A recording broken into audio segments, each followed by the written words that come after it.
En ting er at skrive, noget andet er at få det, man har skrevet, trykt. Det er jo en stor drøm for de fleste, og det kan godt være svært, fordi man skal igennem nogle gatekeepers. Man skal igennem dem, der sidder på produktionsmidlerne, lad os sige det sådan. Det kan være redaktører af forskellige slags, og jeg vil gerne komme med nogle gode råd til, hvordan du kan komme forbi de her gatekeepers, afhængig af, om det er aviser eller forlag, eller hvor du kunne tænke dig at blive trykt. Vi starter med forlagene. Vi starter med, hvis du har skrevet en bog, hvad du tror kunne blive en bog i hvert fald. Hvis du sidder med et manuskript og gerne vil henvende dig til et forlag, så kan det være en god idé at undersøge de utrolig mange, virkelig dygtige mikroforlag, der findes. Og jeg kender sådan nogle, jeg har snakket med redaktører på sådan nogle mikroforlag og spurgt, hvad man skal gøre, og hvad man ikke skal gøre, når man henvender sig med sit manuskript til sådan et lille forlag. Og hvis vi starter med den første af de 2 ting, der skal til sådan en henvendelse, fordi vi antager, at henvendelsen er på e-mail. Det vil være den rigtig gode måde at gøre det på. Og der er jo 2 ting i sådan en e-mail. Der er det dokument, du har skrevet, dit manuskript, og så er der selve e-mailen. Og først og fremmest handler det om, at dokumentet, hvis vi lige starter med det, det skal være ordentligt. Du skal have gjort dig umage. Det skal være korrekturlæst. Det skal være formateret på, det skal ikke være et eller andet mærkeligt gammelt Word-dokument, de ikke kan åbne, eller hvor siderne er halve, eller sådan. Der skal være styr på det, sådan, så det er let og rent og grundigt, det de modtager.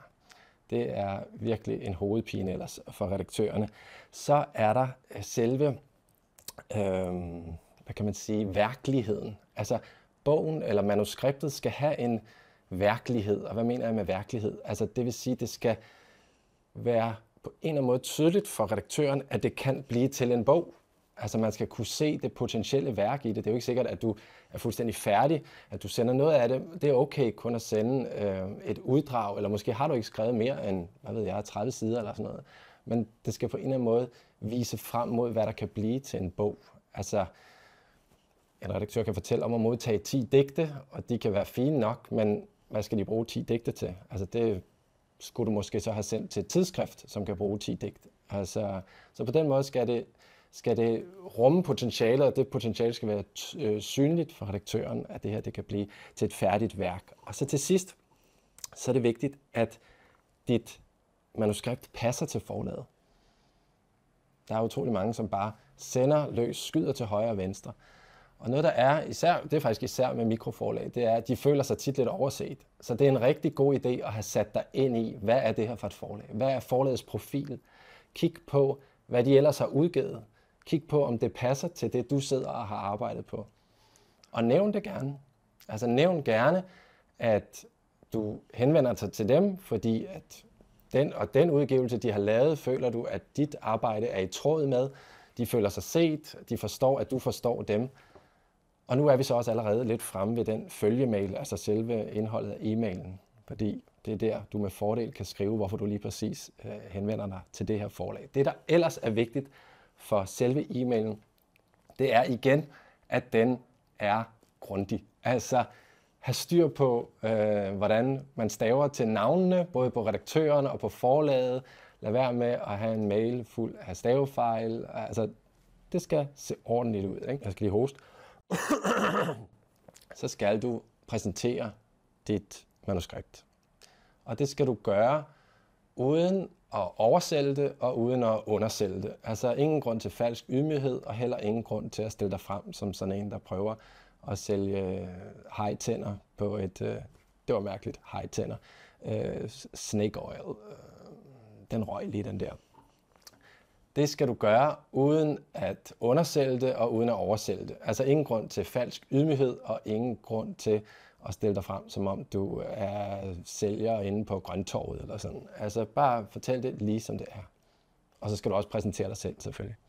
Og det skal du gøre uden at gå ned i den helt store biografi. Bare give lidt kontekst for det, du har skrevet, hvem du er. Måske lidt om, hvis du har fået trykt noget tidligere, eller hvad din skrivebaggrund er.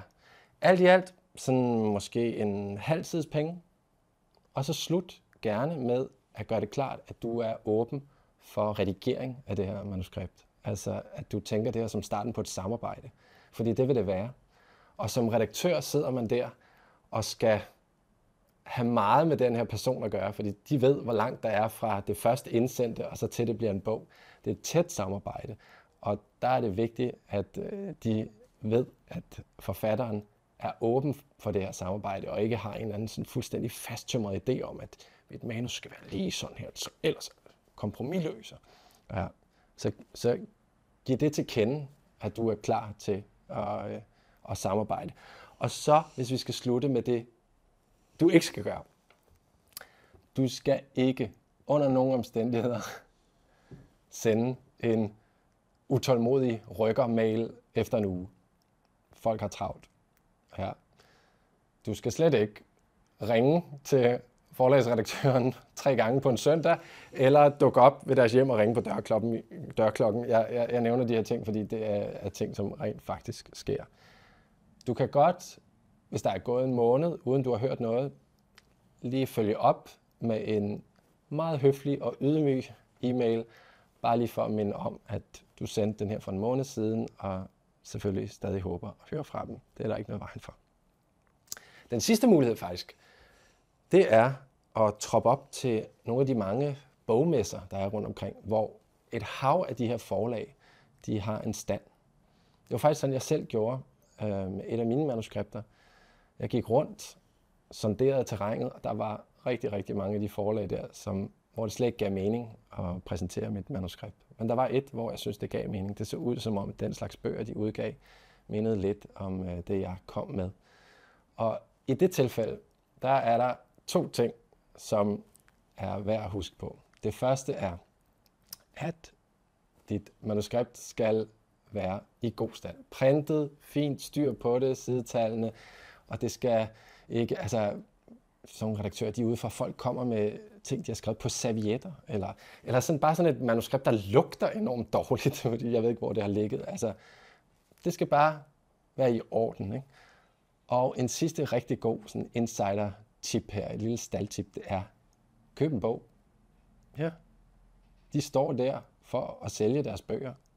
De er på arbejde, og de kæmper rigtig hårdt for at få deres forlag til at løbe rundt. Det er rigtig god stil lige at købe en af deres bøger, inden du sådan selv håber på, at de vil købe dit manuskript. Og hvis det så lykkes, så er det næste, der sker, at de gerne vil mødes med dig. Så vil de have en samtale. Og den samtale, den handler om, at de også skal vurdere, hvem er du som menneske, og er der god kemi, fordi det er et langt og tæt samarbejde at gå fra manuskript til færdig udgivet bog. Men alt det er længere ned ad stien. Først handler det om at få hul igennem og blive accepteret, altså at komme ind ad døren.